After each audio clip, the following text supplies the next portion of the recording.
You have to work to maintain your body and your family and your activities. So how do you work in this material world and still maintain a spiritual life? Yeah, that's good. Still maintain your spiritual life and not get caught up in all of the karma, the cause and effect of material activities. This is the science of karma yoga. So we're reading from Bhagavad-gītā chapter 3. And we're going to start where we left off last week with text 15, because text 15 is so important that we could spend a whole Sunday satsang just talking about it. Karma brahmodbhavam vidhi brahmaksharasmat samudbhavam tasmat sarvagatam brahma nityang yagne pratishtitam. Regulated activities are prescribed in the Vedas, and the Vedas are directly manifested from the Supreme Personality of Godhead. Consequently, the all-pervading transcendence is eternally present in acts of sacrifice. Okay, so people ask us, well, where is God? Can you show me God? I want to see God. Do we give them a little pill? No, that doesn't work. Maybe you see some hallucinations or some weird mental visions or something like that, but you won't see God. Why?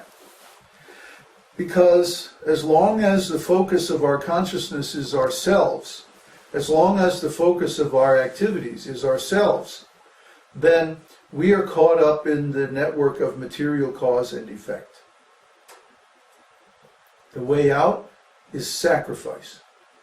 And sacrifice doesn't mean that, how can I say, the usual connotation of the word sacrifice is that we have to give up something that we really enjoy, or flog ourselves with barbed wire or something.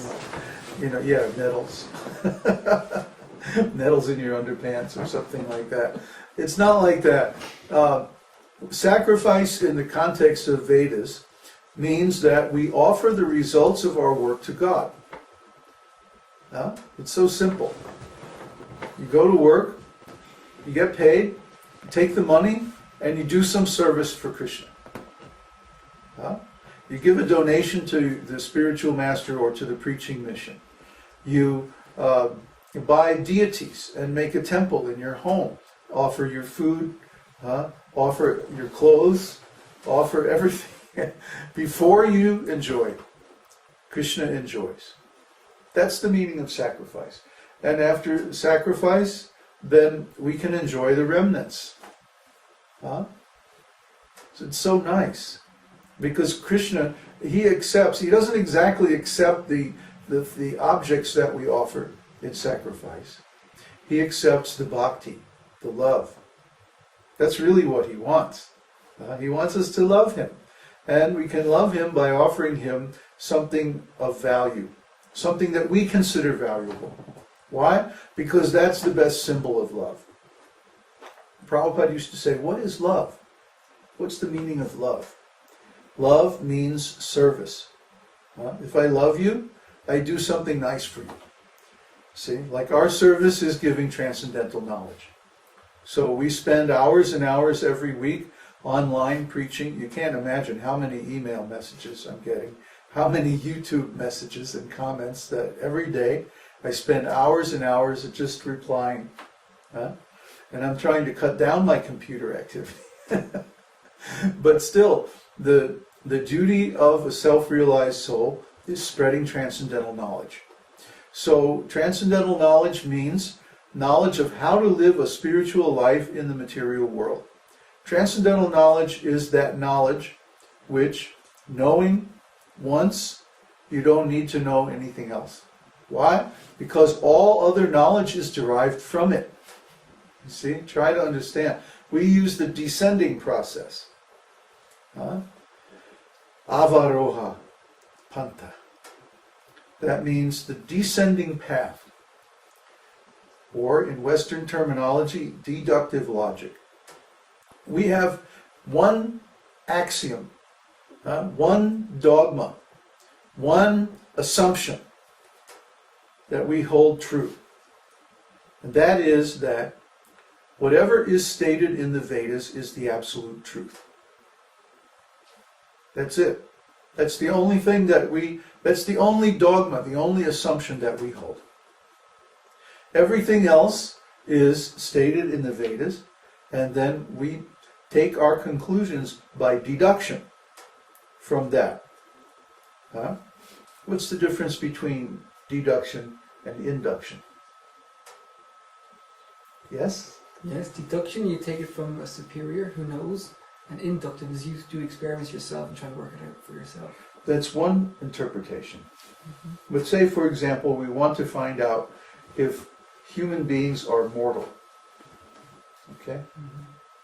If we use deduction, we simply take the statements of the scripture that everyone has to face death. Then we automatically conclude that, okay, yes, human beings are mortal. Whereas if we use the empirical method, then we have to test every single individual to see, well, did this one die, did that one die, did this one die, did that one die?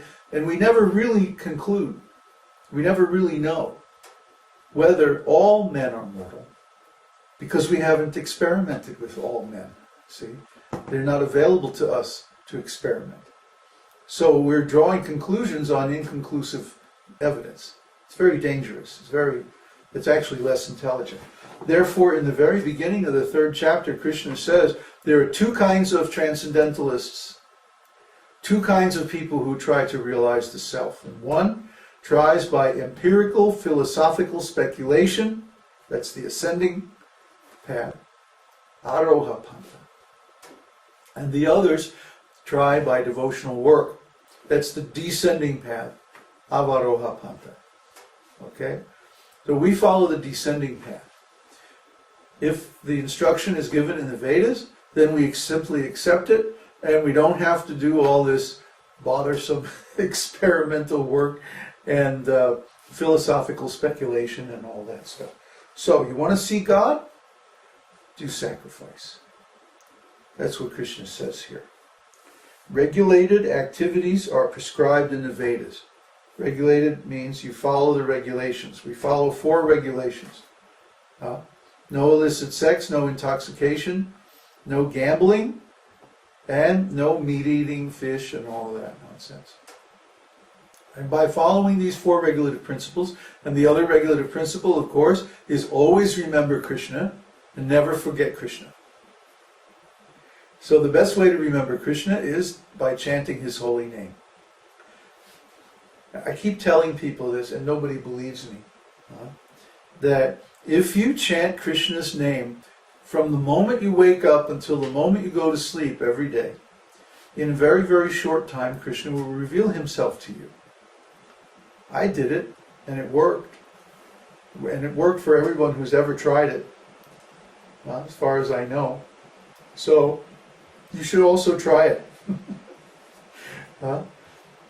That you get up in the morning, grab your beads, chant the holy name. And you just do the minimum, maybe take 1 or 2 meals a day. Don't do anything else, just chant. Like the devotees here are chanting as much as possible. We have a lot of service to do, so they don't always get 64 rounds, but they try. And you all know that the more you chant, the better you feel. The more ecstatic and the more causelessly happy. So, regulated activities are prescribed in the Vedas. And whatever is prescribed in the Vedas, we simply accept, because that's our assumption, that whatever is in the Vedas is the truth. So the regulated activities are prescribed in the Vedas. And what are the Vedas? The Vedas are directly manifested from the Supreme Personality of Godhead. The Vedas are spoken by Narayana. Narayana also emanates the living souls, the living entities, the jivas, us. So he is not an irresponsible creator. He creates so many living entities, and he also creates the user manual, the Vedas. Here, you're a living entity, but you have to read this book. And I keep telling people, like on YouTube, a lot of people make comments based on the Bible or based on some impersonal philosophy or speculation. And I say, you have to read the Vedas. Read the Vedas. Have you read the Vedas? No. Read the Vedas, because you cannot imagine the difference in the level of knowledge presented in the Vedas compared with any other scripture. The Vedas are complete because they're manifested directly from the Supreme Personality of Godhead, Lord Narayan. Lord Narayan gives all the knowledge required to live a perfect and happy